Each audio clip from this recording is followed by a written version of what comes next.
nduɗo lewru soumaye tettudu ndu Allah subhanahu wa ta'ala farli e dow meɗen ayje arane arɗe ɗen ka qur'an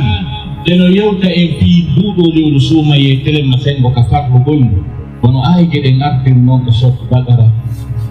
aya 187 لقال يا أيها الذين آمنوا كتب عليكم الصيام كما كتب على الذين من قبلكم لعلكم تتقون هيكون يكون جنبه هورغل نودو لewru soumaye farlama e mo wono fallirano non kadi e dow ɗe mofte aditiɗe o fiyon heɓu kulol Allah fiyon heɓu taqwa e nder ɗen ayeje ɗon Allah yewtoy lewru soumaye ndu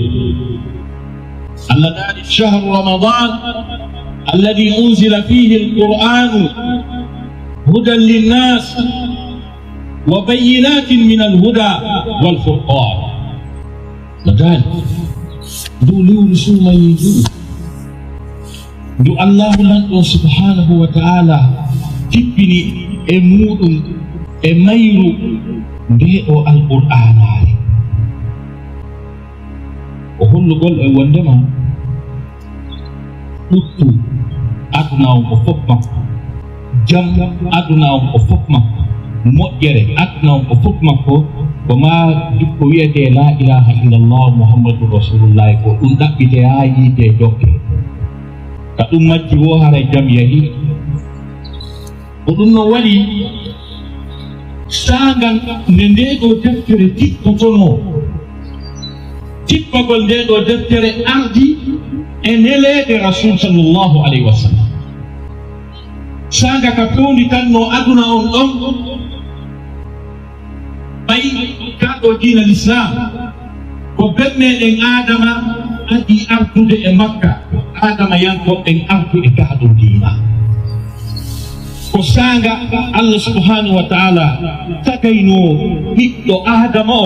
o tuti e makko o aawi e makko kaɗo diina o tagitay mum o ardu e mum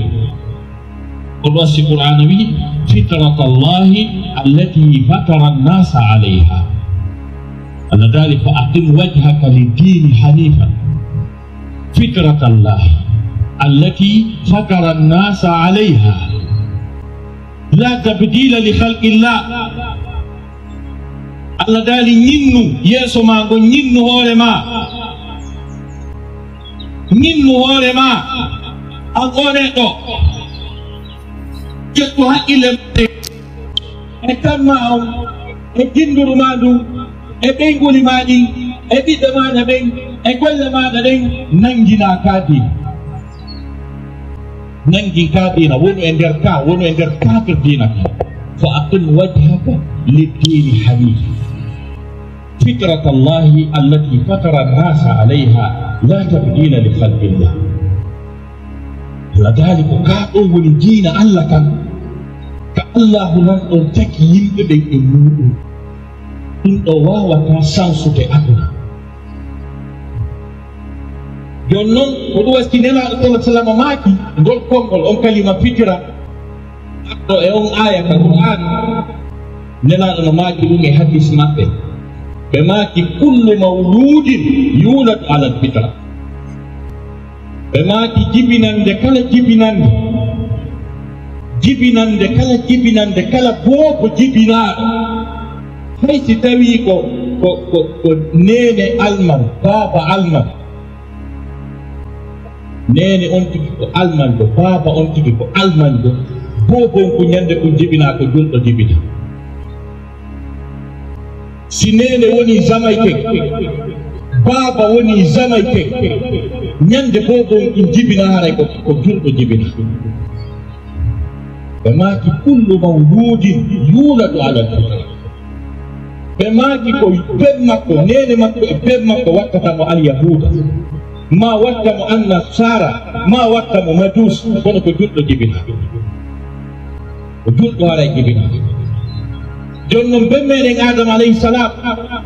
ko kanko woni adiyaɗo tagede en tant que ɓiɗɗo adam ko on ardi e kaɗo diina woni annabajo arano o woni julɗo arano hay Allah foɗuno o inni yahe toon fa imma yatiyannakum minni hudan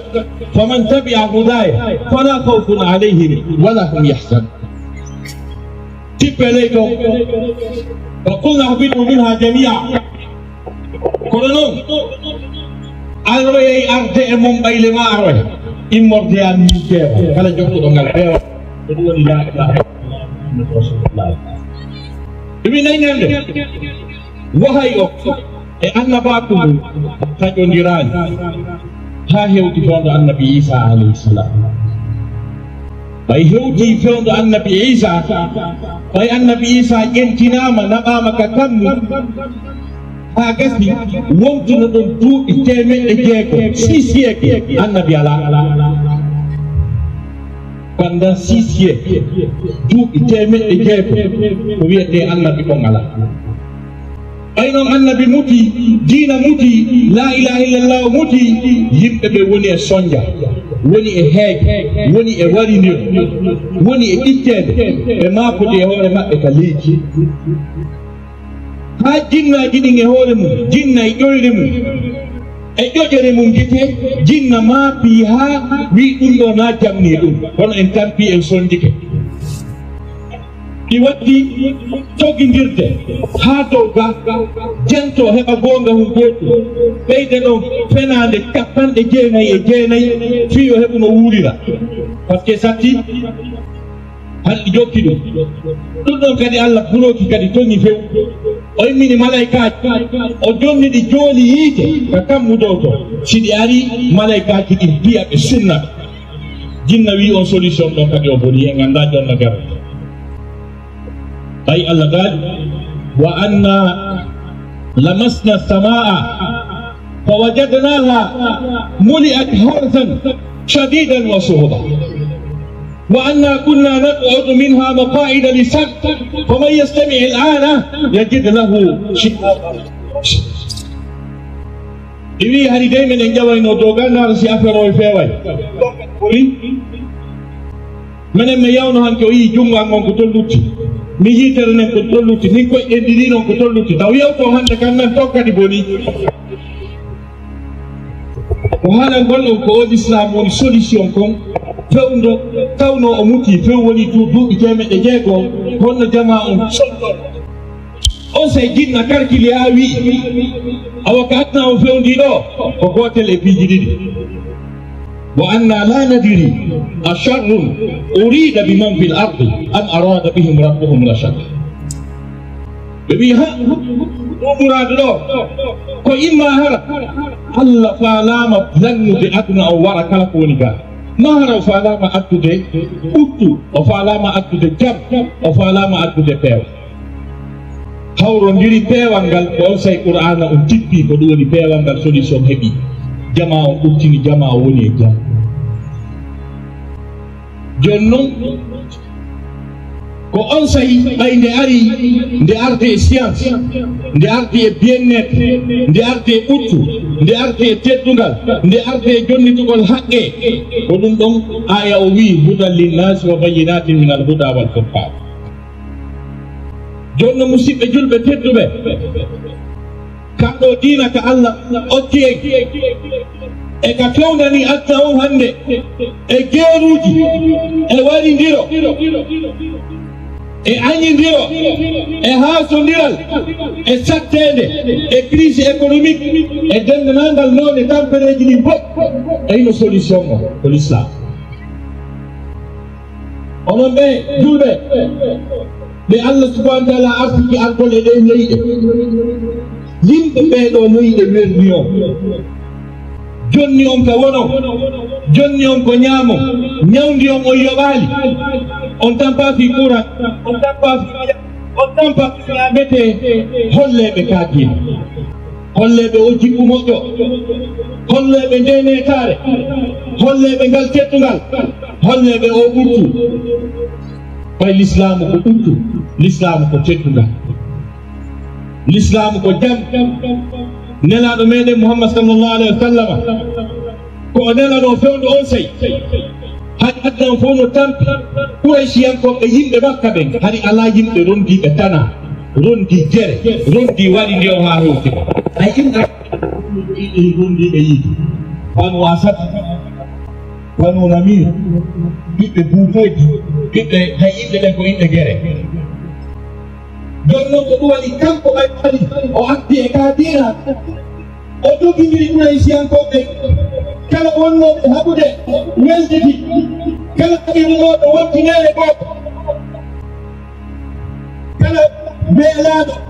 ñammina haaraade kala ɓittiɗaɗo kala wonaɗo ɗorrede waɗi estampiyagal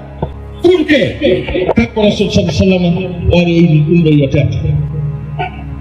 jeynoɓe mattuɓe hayɓe ittu mbuuɗi ɓe soodi nelaɗo wi'ani rinɗini fof sakko ɓeya perda ko soodi ko o ardu ɗum e sariyaji ko alana waɗaɗama addida goɗɗo sa wi ɓe guma a waddimo yumma ma a rinɗinay dal sa wondiri fenade a rinɗinay dal si a wari a faltu a rinɗinay dal solution ari daɗe rinɗina na soduɓe jawle mum perdi kono ji fo yettiyore mum c'est parce que Rasoul c'est un prophète libérateur ko arɗo mono donnita hoore yimɓe ɓen hoore muɗum e hoore ɓuttu e hoore teddungal fof woni nene goto ha Allah tifi ɗum Allah dali wadkuru ni'mata Allahi alaykum إذ كنتم أعداء فألف بين قلوبكم فأصبحتم بنعمته إخوانا وكنتم على شفا حفرة من النار فأنقذكم منها andi tenema Allah wonde domo saga wonno ɗon ayruɓe o wowidiri ɓerɗe mon ɗen o waɗi on nene gotoɓe wonɗon sabta ɗo dina l'islam nene gotoɓe hari kamɓe Quraysiyankoɓe yimɓe makka ɓen ɓe jasino kolol nduɓe fof heƴata e mum ɓe huɓɓi leɗɗe kaaba nanoɓe bularɓe jetton ka nder kolol yiite ke tata ɓe ɗantaka mo kala ɗaɓɓiti o ɓe dasidiri ha ɓe hewti ka toɗi lutti yo ɓe suwa ɓe fof ɓe lanna on say qur'ana tippi on say l'islam ari Allah tandima wa kuntum ala safa hufratin min annari fa anqadakum minha on geste ngal nene goto yagal ngal nelaɗo Muhammad sallallahu alaihi wa sallam waɗi on say ɓe ayruɓe wondene gotoɗe ɓe polmi gayi jomiraɓe ɓuttu jomiraɓe teddungal nelaɗo sa sallam installé Madina kay denganangal noneji dina ka punoto alyahuda te ɓenno toon chrétien ɓe ɓenno toon watti e julɓe ɓen onon kadi e ɗe leyɗe mon ɗo yimɓe no ɗo jokkuɓe dinaji ɓe wona l'islam alyahuda te ɓenno ɗo annasara te ɓenno ɗo huɗum nela sa sallam waɗi nelaɗo meɗen Muhammad sallallahu alaihi wa sallam o ari o installé état makko on ha gasi ɓenɗo fof woni e dow ɓurɗo e dow teddugal ka nder dina makko ka leydi dina makko o wiyali ma acci ɗon alyahuda natol l'islam sina ɗum mi wara yo o wiyali ma acci ɗon chrétien yagal natol l'islam sina ɗum mi wara yo o accuɓe ɗon ɓe woni e hoore ɓurɗo ɓe woni e hoore teddugal awa ko on image ko on jippu hanuɗon hollude e ɗe leydi Allah dali hay so tawi on nodday ɓe l'islam hay so yewtay ɓe fi dina mo wi yo yewtirɓe needi e teddugal Allah dali wala tujadilu ahla alkitabi illa billati hiya ahsan wata on weñjo ta on noddir ɓe telema tengo dina kan sina noni ɓurɗo labbede ɓurɗo fotti noni ɓurɗo labbede ɓurɗo fotti ko ɗum ɗo o image ɗo julɓe ɓen haali hollude aqulu qawli hadha wa astaghfirullah li wa lakum jami'an